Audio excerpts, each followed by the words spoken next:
So it has recently been suggested that age should be a deciding factor in the presidential race.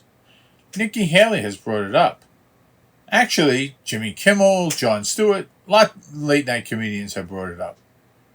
Now, I can excuse late-night comedy writers for going for the low-hanging fruit of ageism. They have to come up with jokes every weekday night. Thank God they don't have a job like President Biden, where you have to bring your A game every day and night. One of the things that worries me is that the news organizations will also jump on the ageism bandwagon. They will show President Biden falling off of his bicycle instead of showing the bridges that would be falling if he didn't pass the Infrastructure Act. I realize that the news follows the if it bleeds, it leads philosophy, but a lot of people now get the news from the things like the shows like The Daily Show. I have two words for those people. Stop it. There's no time to be fair and balanced. Democracy is in a death spiral, and you want to be fair and balanced? Just because the bacteria that causes the bubonic plague is living doesn't mean that we should allow it to endanger our civilization. Also, I wonder if Jon Stewart is thinking about the fact that the party that wants to get rid of Social Security wouldn't think twice about defunding the 9/11 first responders. The thing that got me going this was that Nikki Haley commented that both of the frontrunners were too old. She says that they're the oldest people to run for president. The people have never had to vote for anyone that age. Okay? She seems to forget that we never had a Republican woman run for president. Should we consider that too? Which brings me to another point. Haley has lost the nomination. This is the part of the talk for you conspiracy nuts. Trump didn't go after her the way he went after DeSantis. Actually, the greatest moment of the debate when Ron DeSanctimonious was walking off the stage, and he's walking like... Now, it could be that he knows that she was wasting her time, or she could be working for him. See, Trump is too close to Biden in age, but Haley can bring up the age issue to her Biden, and because Trump is a little bit younger, they'll tend to ignore it. Also, the MAGA cult will vote for Trump if he was Methuselah. Do both candidates show signs of aging? Sure. But does age make you incompetent? At one time we thought so. The voting age in this country used to be 21. That meant that the 18 to 20-year-olds were incompetent to vote. Hell, at one time we didn't think women were competent to vote at any age. Now I think that President Biden has trouble with his eyes, which makes it difficult to walk without hesitating and to read a teleprompter.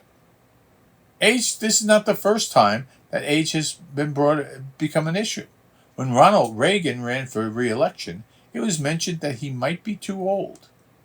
In 1984, during the debate with Walter Mondale, the moderator asked if at 73 he might be too old to run. This was his response. Not at all, Mr. Truitt, and I want you to know that also I will not make age an issue of this campaign.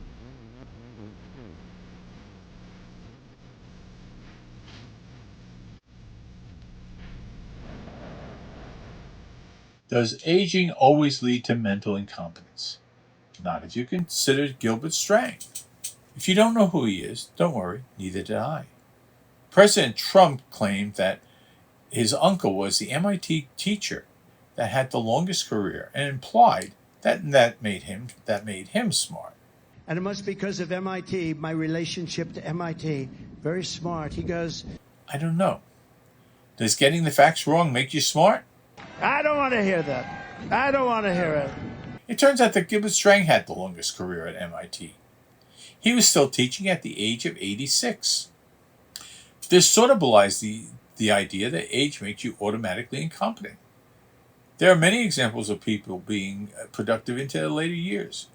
Betty White was quick with a comeback well into her 80s. So was George Burns. There are numerous Nobel Prize winners that were in their 90s when they received their award. Is it possible to consider that merely being old makes you unable to think? Should we start limiting the voting rights of older people? You know, you get your first Social Security and hand in your voter registration card. U.S. Senate candidate Eric Holder said recently most nursing home residents are not at a point to vote because of limited life expectancy, reviving an argument some conservatives made in the wake of the 2020 election. My last point to consider is that maybe it has nothing to do with age. When John McCain ran, there was talk that he might not be able to finish his term. The thought of Sarah Palin being president possibly lost him the election. Now, don't get me wrong.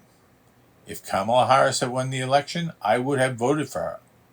But my vote, unfortunately, doesn't end prejudice. It is maybe something to consider. Before the convention, maybe the Democrats should take a survey to see if who is next in line would make a difference in Biden's election. So you decide. Is this the ravings of a crazy person or just common sense? This is the part where I'm supposed to beg you to subscribe. I'm not sure that begging works. So I'm going to use threats. That's right. If you don't subscribe, I'm going to have to go to OnlyFans. I know what you're saying. That will ruin the platform. And you're right. So, if not for me, do it for all the young girls who have sold their souls for Coach bags. And, if you're feeling generous, buy me a coffee. It will help while I'm looking at bikinis.